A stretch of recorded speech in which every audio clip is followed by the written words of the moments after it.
Welcome to Eklavya study point and I am Sachin. और आज की इस वीडियो में हम सभी क्लास 12 से हिंदी इलेक्टिव से जो आपका चैप्टर है प्रेम घन की छाया स्मृति, इसकी क्विक रिवीजन करने वाले हैं। आप ये समझ लीजिए इजी समरी होगी ये, 5 से 6 मिनट के अंदर आपको मेन मेन बातें पता चल जाएंगी। डिटेल में तो मैं आपको नहीं पढ़ाऊंगा इसमें, बस मेन मेन जो पॉइंट्स हैं इस चैप्टर के वो मैं आपको बताने वाला हूँ। आपके सीबीएसई बोर्ड एग्जाम 2023 के लिए बहुत इंपॉर्टेंट वीडियो है। चलिए वीडियो को स्टार्ट करते हैं। आपसे रिक्वेस्ट है कि आप इंस्टाग्राम पे मुझे फॉलो कर सकते हैं।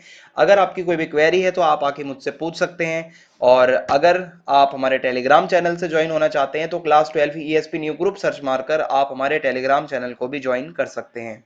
और आपके लिए एक इन्फॉर्मेशन है, अगर आप डिटेल्ड एक्सप्लेनेशंस देखना चाहते हो तो उसके लिए आप ये समझ लीजिए कि डिटेल वाली भी मेरी ज्यादा बड़ी नहीं होती। 10 से 12 मिनट में मैं आपको पूरा कंप्लीट चैप्टर समझा देता हूं और 5 से 6 मिनट में मैं आपको समरी समझा दूंगा, तो आपका ज्यादा टाइम भी नहीं जाएगा।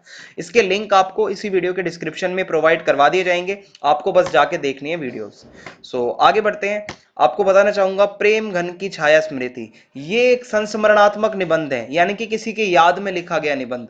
इसमें है क्या कि आचार्य रामचंद्र शुक्ल ने हमें बताया है बद्री नारायण चौधरी प्रेमघन के बारे में। उनका व्यक्तित्व कैसा था, अंदर से वो कैसे थे, बाहर से वो कैसे थे, उनकी छवि कैसी थी, उनका व्यवहार कैसा था, उनका रहन सहन कैसा था, उनका खान पान कैसा था, उनकी रुचि किसमें थी, उनका पहनावा कैसा था, वो बातचीत कैसे करते थे, उनकी चाल ढाल कैसे थी, कितने विनोद के साथ प्रियता के साथ वो बात करते थे, हिंदी के प्रति उनकी क्या मतलब वो विचार थे।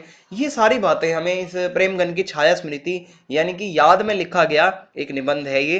तो आइए देखते हैं, इसका सार समझते हैं। तो देखिए, जो रामचंद्र शुक्ल जी थे वो बचपन से ही घर में काफी साहित्यिक वातावरण था उनके घर का। उनके पिता जो है वो फारसी भाषा को बहुत अच्छे से जानते थे और जो पुरानी हिंदी कविता है वो बहुत पढ़ते थे। रात के समय सभी घर के सदस्यों को इकट्ठा करके रामचरितमानस और रामचंद्रिका को पढ़कर सुनाया जाता था।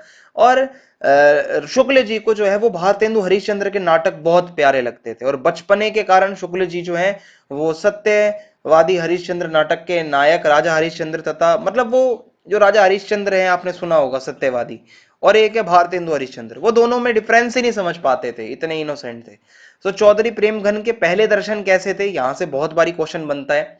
तो जब पिता की बदली या तबादला मिर्जापुर में हुआ तो अपने घर से थोड़ा ही पास जो है चौधरी प्रेमघन का घर था। तो शुक्ल जी को यह हुआ कि अपने मित्र मंडली अपने दोस्तों के साथ एक बारी उनको देखें।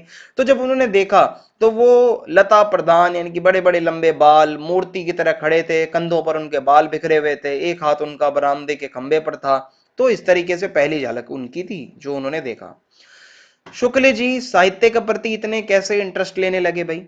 तो पंडित केदारनाथ का एक पुस्तकालय था, लाइब्रेरी थी, जहां से वो पुस्तकें लाते थे और पढ़ते पढ़ते पढ़ते पढ़ते उनको हिंदी के प्रति काफी इंटरेस्ट आने लगा।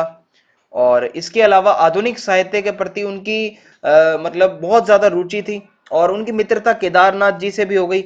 और युवा अवस्था तक आते आते शुक्ल जी को जो है मतलब एक हिंदी को प्यार करने वाले लेखकों की मंडली भी मिल गई, जहां पर शुक्ल जी रहते थे। और जहां पर उनका घर था ना, वहां पे आसपास उर्दू बोलने वाले लोग ज्यादा रहते थे, वकील मुख्तार ये सब ज्यादा लोग रहते थे। तो जब भी लेखक अपनी मित्र मंडली के साथ जब भी कोई बातचीत करते थे तो उस बातचीत में एक शब्द बहुत यूज होता था, निसंदेह निसंदेह। तो ये वर्ड बार बार यूज होने के कारण बस्ती के लोगों ने लेखक की मंडली का नाम ही निसंदेह मंडली रख दिया था। ओके। फिर आता है चौधरी प्रेमघन की व्यक्तिगत विशेषता। चौधरी प्रेमघन कैसे मतलब उनका बिहेवियर, उनका पर्सनैलिटी, उनकी व्यक्तिगत विशेषता कैसी थी? प्रेमघन जी जो है वो खासा हिंदुस्तान मतलब हिंदुस्तानी रईस बताया गया है उनको, बहुत ही ज्यादा उन मतलब कल्चरल बंदे थे। उनकी हर बात में तबीयत दारी टपकती थी। वसंत पंचमी हो, होली हो, हर त्योहार पर उनके घर में नाच रंग और उत्सव हुआ करता था। और वो काफी विलक्षण प्रतिभा के धनी थे और लोगों को वो बनाया करते थे। ठीक है। और वे प्रसिद्ध कवि होने के साथ साथ भाषा के भी विद्वान थे, हिंदी बहुत अच्छे से वो जानते थे, आप समझ नहीं सकते उनका बहुत योगदान है हिंदी में। फिर उसके बाद यहाँ पे एक छोटा सा गद्यांश दिया हुआ है चौधरी साहब तो से लेकर। तो यहाँ पे प्रसंग में बताया गया है कि उनके घर का वातावरण कैसा था। तो ये मैंने आपको पीछे बता दिया है कि वो काफी ज्यादा विलक्षण प्रतिभा के धनी थे, हिंदुस्तानी रईस, उनका जीवन मतलब बहुत अच्छा था। होली हो, वसंत पंचमी हो, और बहुत जोश और उल्लास के साथ हर त्योहार मनाया जाता था।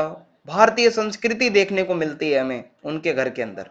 और अगर मैं आपको बताऊं कि उनके व्यक्तित्व की विशेषताएं मेन मेन क्या है, तो चौधरी साहब एक रईस की तरह दिखते थे, बहुत ही हैंडसम, आकर्षक, बाल उनके कंधों तक थे, त्योहार और नाच रंग का आयोजन करते थे, उनकी हर अदा से रियासत टपकती थी, तबियतदारी टपकती थी, एक पर्सनैलिटी थी उनकी।